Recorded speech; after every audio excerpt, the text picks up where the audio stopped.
Well, howdy do! What's up, guys? Michael Cardinal here, coming to you live from Savannah, Georgia. We're in the dark because I'm trying to get the screen to look good, and I just thought I would show you a little bit about what I'm working on, which is this video game project that I'm calling Super Ultra Mustard Man. So, no long introduction, let's get right into it. Super Ultra Mustard Man is a game that I've been working on for maybe 3 months so far, not too long, but the ideas have been in my head for over 20 years. This is like, it's going to be an indie platformer video game, hopefully one day available on all the platforms. But the idea is it's going to be mostly inspired by games like Mega Man, platformer, basic run, jump, and shoot kind of games. But the art is going to be more like old DOS computer games. Just all the stuff that I grew up with and loved. So, yeah, that's kind of the basics of it. Let me show you more. So this is the cast of characters so far. I posted all this on my socials, but I'm just showing you all here. And I'll show you a little bit about each character and talk about where they came from. This is Mustard Land.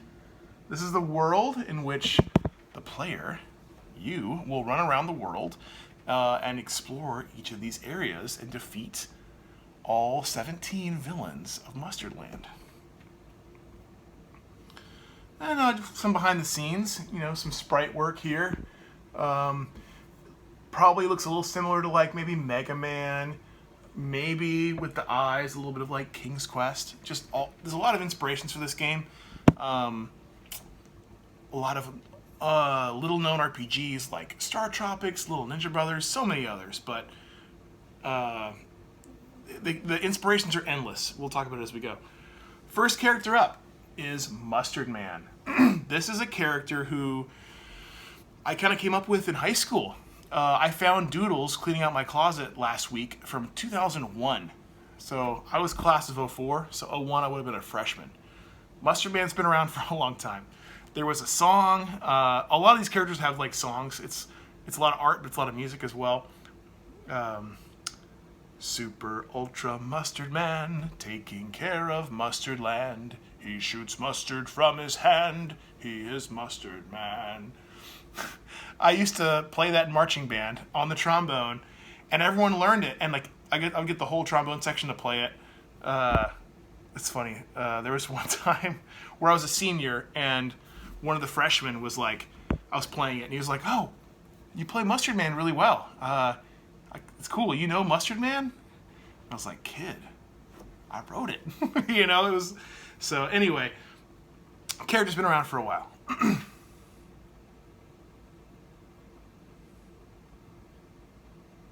Super Ultra Mustard Man. And this version of the character, he's evolved a lot over the years, but I mean, he's a little bit of Mega Man, a little bit of Mario, a little bit of Link, Superman, Goku, so many things rolled into one. Super Ultra Mustard Man.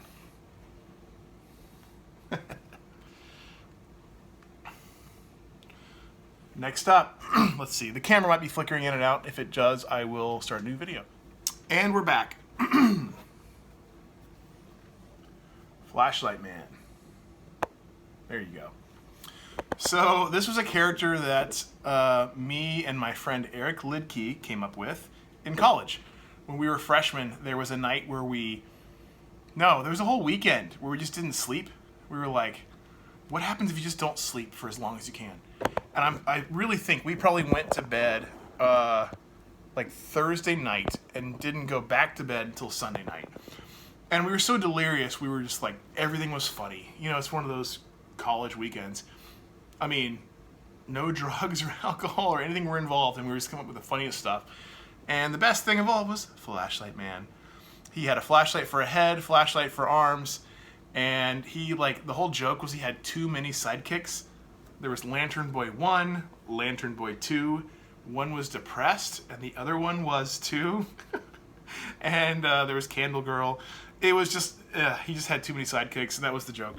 But anyway, it was such a funny idea that he's back here.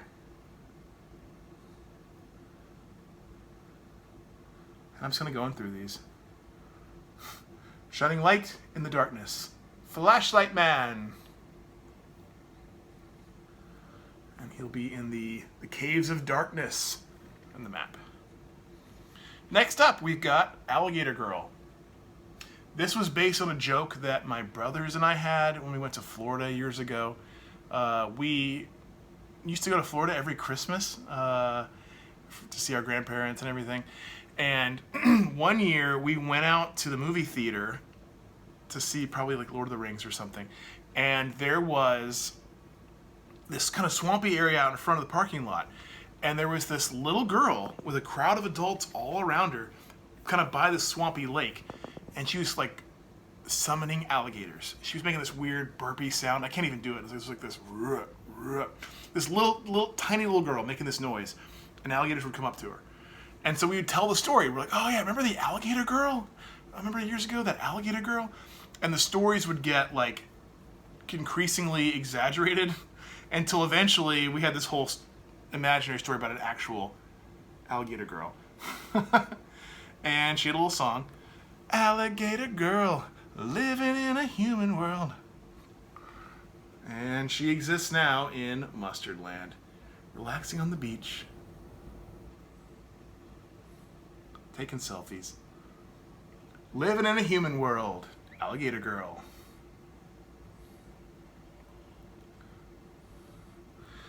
Next, we've got Pomegranate Pete. This was maybe 10, 12 years ago. I wrote this interactive story blog back when that was a thing. And the whole idea was like, it's a choose your own adventure. I would write a chapter every, I want to say every week, but I think it was every month, because I think it was about a year that I did it. And I would like write a chapter of the story, and every month, everyone would vote on what they wanted to happen next. I'd give like 4 or 5 options. And it was about this rock band lost at sea, and they would encounter like robots and mermaids and monsters. And it was just a fun story. I mean, it was a good time, but really like the one standout character that I always thought was the most interesting was this guy. And he was an evil fruit salesman. So Pomegranate Pete, the lavender-skinned, orange jacket wearing evil fruit salesman. And he exists now in Mustard Land.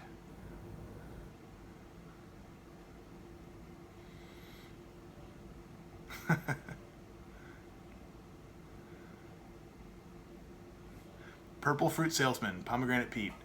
Yeah, you know, a little bit of the Joker, a little bit of maybe the Beatles, Yellow Submarine, lots of things. Yeah, lots of influence on this character, but he will be a villain who turns good and becomes your shopkeeper. That's all I'll say about him.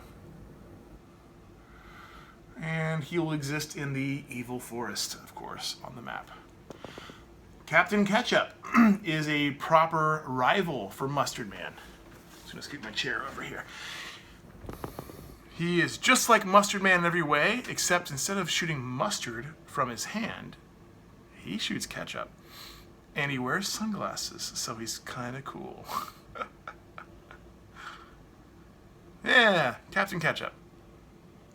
Relentless rival, Captain Ketchup. And you'll fight him a few times in the game. He's a rival, but he's not a villain, so he might end up helping you in the game.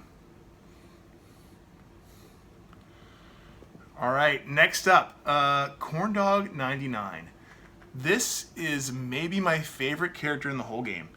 This was almost a story and a game about this character.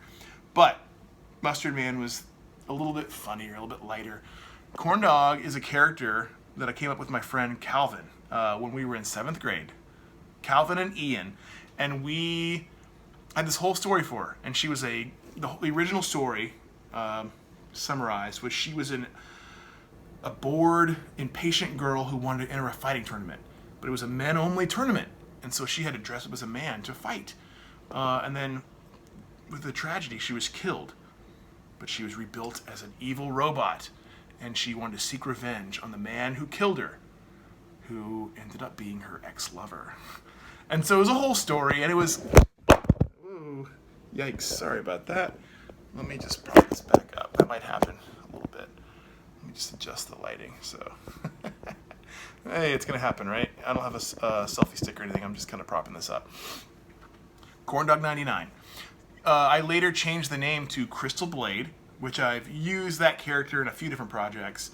Corndog evolved into Corndog 5 or CDV. Later Crystal Blade. Eventually that would turn into Space Girl and tons of other characters, but it goes back to this project from the late 90s. And it was the first story that I ever did art for and wrote a full narrative for and did music for. So she was a favorite of mine back then. And she now comes back in 2024 in Mustard Land.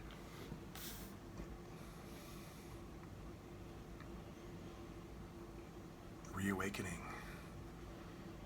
And that's based on the old art that I did in MS Paint back in 1998 when I was a kid. And here she is. So here I am drawing this art from, 25, 26 years ago. Reawakened from the past, Corndog99. 1999? Corndog. And she's in the Icy Mountain. Next up, we have The Unparkables. The Unparkables was a YouTube video that my friends and I did, my brothers as well. So my brothers John and Larry, my friends Andy, Mark, and Ben were all a part of. And the whole idea was it's a family of superheroes who can park wherever they want. And we just did this YouTube video. So that exists, but this is sort of a reference to that. But it's, it's its own thing in Mustard Land. So, yeah. In the desert, on the desert highway.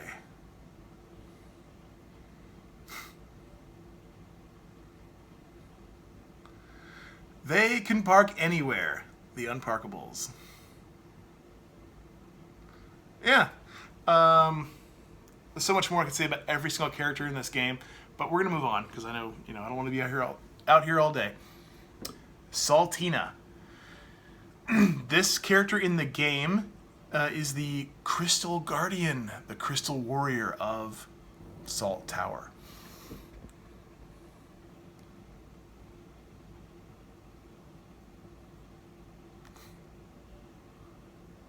There she is. Crystal Warrior of Salt Tower, Saltina. Yeah, and on one of these challenge towers throughout the game, there's a few different towers you can go through that are optional, but they're worth your effort. And she's the guardian of the first tower. Burger Boy. This joke goes way back. I don't even know if it's worth explaining. It's a kid in a burger costume who, the less I say, the better. It's Burger Boy.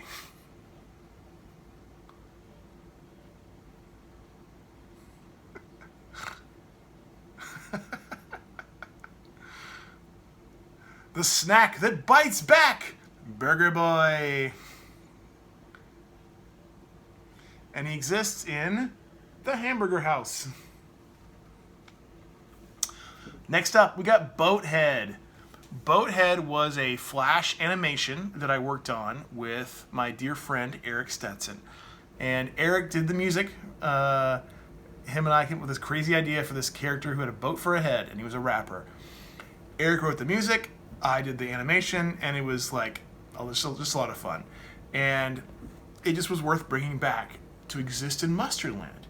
Now, in this world, once defeated, the player gains access to the boat to traverse the world of Mustard Land.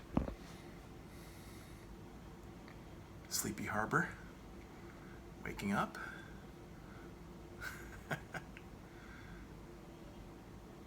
He's got a boat for a head. Boathead.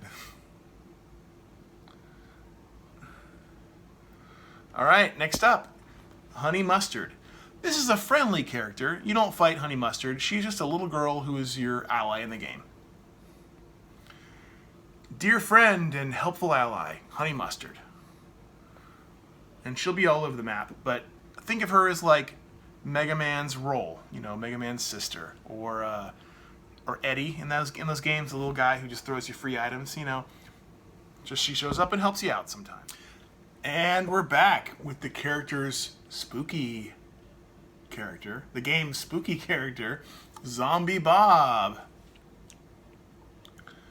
This is the zombie in the undead haunted graveyard. Ooh. And this is based on some old art that I did for a video game project that was never finished back in 2009. Creature of the undead, Zombie Bob. In the haunted graveyard. Next is Peperica, or Peperica. She is the arch nemesis of Saltina, who you saw earlier in this video. The next tower, the Tower of Pepper. Who's in the tower? It's Peperica. Seasoned veteran of the Salt and Pepper Wars. Peperica! And anybody who went to East Paulding High School with me remembers the Salt and Pepper Wars. I don't know if I want to go into a full-long rant about that right now, so I'll just say that the salt and pepper in all the school was taken out of the cafeterias for a whole year. It was crazy. So maybe this is a reference to that. Moving forward, Party Bot. You guys hopefully recognize this guy. He's our band logo, and he now exists in Mustardland.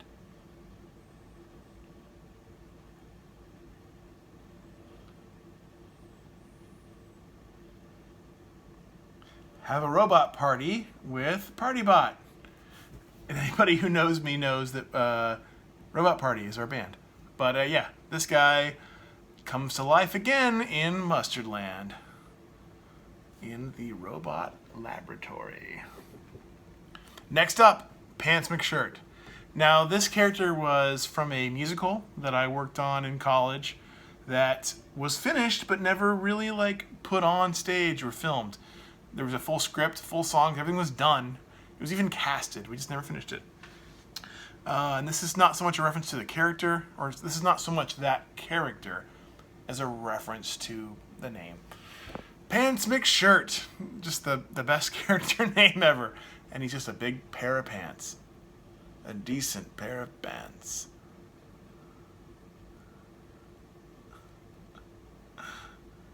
All pants, no shirt. Pants McShirt. And he exists in the Cliff Town, which will be kind of a waterfall village. Yeah, that's cool. Space Girl, another reference to our band. And by the way, there are references, but the whole idea is that you don't need to know the references. I'm just talking about them because they come from somewhere, right? You don't have to know these to enjoy the game, because the game is just it's a bunch of colorful, fun characters. But if you're interested in where they come from, I'm telling you here. So, Space Girl. In the Pink City. A UFO? Oh, who is it? It's a beautiful Space Girl! And this Pink City is where she lives. It's been into every project that I've worked on. Seductive Invader from Outer Space. Space Girl. I'm proud of this. I put a lot of hours into this. I put so many hours, guys, into this project.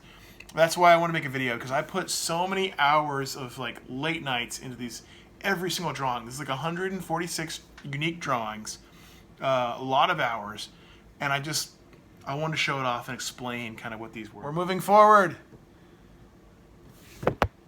Reggie Stimpleton. This is a secret character in the game. You might not run into him, but if you do, you're lucky, because this is the first OC. The first original character that I ever made. I was 6 or 7 years old. And maybe he wasn't the first guy I ever drew, but he was the first guy that I drew more than once. He would pop up all the time. And looking at him now, he might be a mix-up of Doug Funny from Nickelodeon's Doug and Stimpy from Ren and Stimpy. I don't know what was in my head when I was like 6, but hey, he exists in this world now, so he's alive, he's well, he's back. Just a cool dude from long ago, Reggie Stempleton. And we're winding down, a couple left. We've got the Great Dijon. He's sort of like the Wario to Mustard Man, the arch nemesis, the dastardly villain. He's got a taller cap, a sharper cape, better boots. The Great Dijon. Damn you, Mustard Man. Kind of a Batman-looking cape. And he's on the third and final tower. Dijon Tower. What else can I say about the Great Dijon? Oh, he used to be called the Grey Poupon. But that's a brand name. So he's the Great Dijon. Dastardly arch nemesis, the Great Dijon. The last character, and then we'll wrap it up. This is Dantaculus Durf. The evil wizard. This is the final boss of the game. And I was thinking, like, all right, there's a lot of references that I'm using for this project, but if the top references are Mega Man 2 and King's Quest 3, then he's kind of a mix-up of the villains of those two franchises. A little bit of Dr. Wily from Mega Man, and a little bit of Mananan, the evil wizard from King's Quest. But who is Dantaculus Durf? Dun dun dun. Santa? Dantaculus. The evil brother of Santa Claus, Dantaculus Durf. That's right, he's the evil brother of none other than Santa. And he's the final boss of the game. Thank you guys for indulging me in this. I'm going to brighten the screen up now. Hey, I'm Michael. This is a game I'm working on called Mustard Man. If you watch this whole thing, wow, I appreciate you for watching it. And hopefully there'll be more updates soon. Music updates, programming updates. I'm not going to flood my feed with it, but like, it's in progress and it's in development now. So one day, Mustard Man the game will exist.